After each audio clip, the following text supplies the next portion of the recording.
逾越節3日慶典係一個唔能夠分拆嘅整體。過去3日，聖週4我用愛嘅筵席，聖週5我用愛嘅犧牲，聖週6我用愛嘅勝利串連起嚟。今日復活主日係呢個整體嘅一部分。我繼續用愛去講，我用愛嘅聯繫去表達，亦都成為今日嘅主題。基督復活係我哋信仰中心所在。正如聖保祿所講，如果冇復活，我哋嘅信仰係空嘅、死嘅、可憐嘅、冇希望嘅。但係天父的確使耶穌基督從死者中復活，我哋嘅整個世界都變咗。今日3篇讀經讓我哋睇到愛使我哋聯繫到復活嘅世界。我今日講嘅次序係先講福音，然後宗徒大事錄，最後係保祿致哥羅森人書。若望福音一開始話一周嘅第一天，即係星期日嘅早上，天還黑嘅時候，好明顯話仲係黑暗嘅時候。馬達力納就到墳墓，為乜嘢去墳墓呢？一般嘅講法係佢哋喺星期5做得好匆忙，包紮耶穌嘅遺體，而家要再嚟敷抹佢個遺體。呢種講法喺若望福音呢就唔太合理，因為若望福音記載當時尼苛德摩係帶咗100斤香料去敷抹耶穌嘅遺體，呢個係等同帝王式嘅隆重嘅葬禮。既然係已經咁隆重嘅葬禮，又包紮咗，係唔需要再敷抹。你可以想象遺體已經用殮布包裹起嚟，而家再拆佢再敷抹，點都唔會好似尼苛德摩咁隆重嘅喪禮。所以咁樣講係唔合理嘅。我哋有理由相信馬達力納因為愛佢嘅師父，願意去到墳墓前去憑吊佢，好似我哋憑吊自己已亡嘅親人一樣。不過佢嘅愛只係停留喺一個黑暗嘅死亡嘅世界，佢嘅憑吊只係哀傷落寞。而若望的確記載佢流連喺墳墓呢係痛哭嘅。當佢睇到空墓嘅時候，佢立刻跑翻去報告俾宗徒話，有人將主搬走咗，我哋唔知道佢哋將佢擺喺邊一度。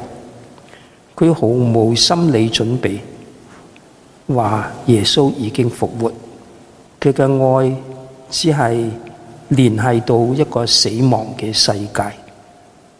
呢種愛只有哀傷，係冇希望。直到耶穌顯現俾佢，嗌佢嘅名嘅時候，佢嘅愛先至聯繫到一個復活嘅世界。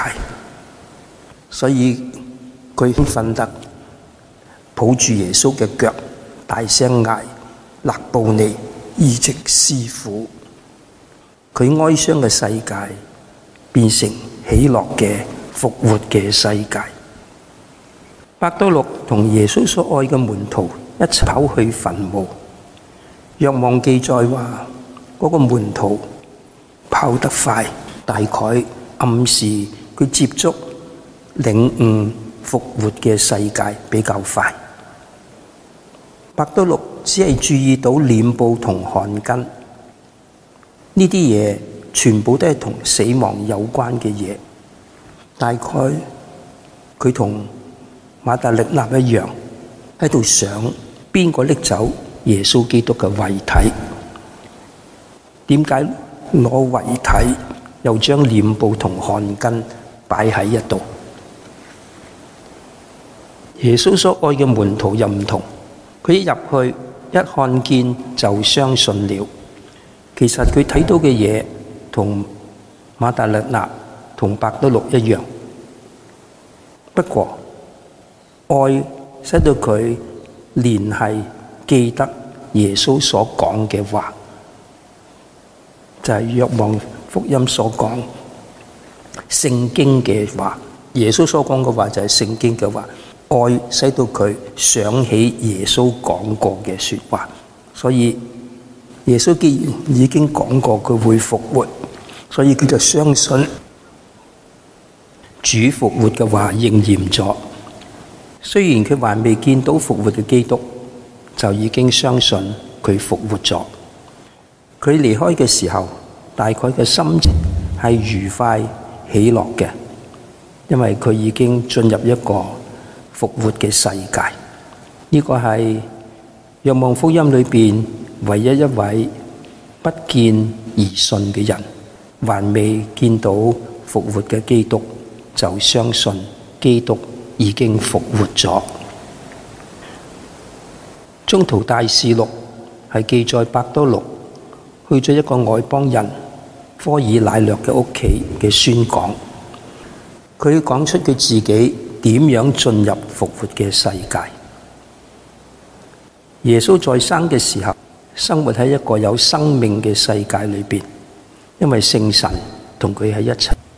佢所作嘅宣講、治病、驅魔，都係顯示出有生命，而門徒係見證咗呢一切。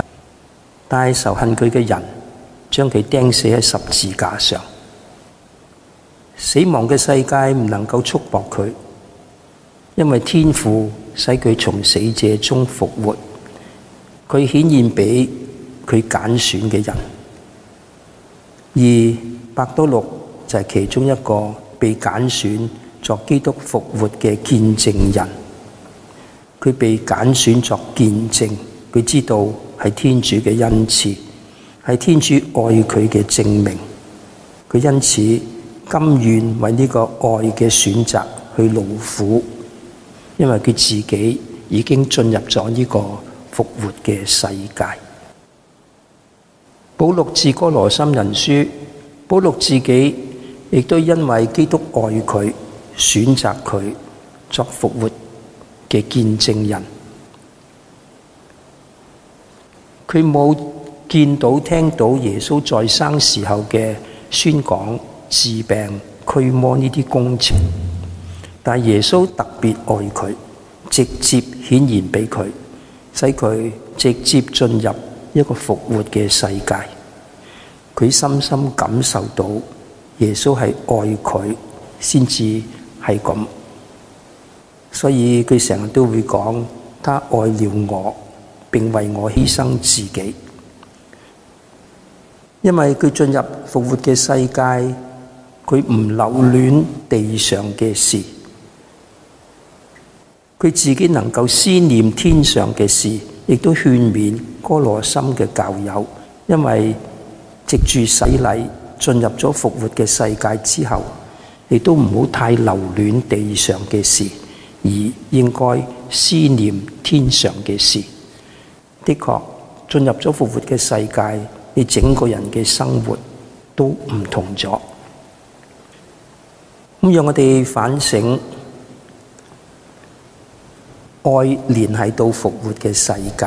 咁我哋點樣進入呢個復活嘅世界啊？我哋好難有伯多祿同保祿呢啲恩寵，直接被選作基督復活嘅見證人。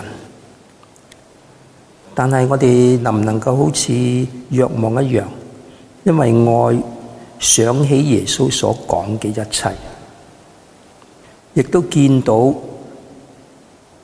基督復活嘅見證人所作嘅見證，我哋因此相信基督復活咗，因而能夠進入復活嘅世界。進入咗復活世界之後，我哋唔需要太執着地上嘅事、短暫嘅事，地上嘅得失唔需要太執着，因為復活嘅世界幫助我哋睇得遠啲，睇到天上嘅永恆嘅事。有復活世界喺自己裏邊，舉一啲實在嘅例子，我哋就唔會對死亡太過憂傷、太過恐懼。呢個係我自己好深嘅經驗。今日無論邊個死，我都唔會太哀傷，因為我相信復活嘅世界。我希望大家都同我有一樣，我總有一日我都會死，死亡100% 會嚟到所有人身上。當我死嘅時候，希望你哋唔好太哀傷，反而應該祝願我早日進入呢個復活嘅世界。如果你哋能夠有復活嘅世界喺你心裏邊，你哋對死亡都唔會過分憂傷、過分恐懼。因父及子及聖神之名，阿們。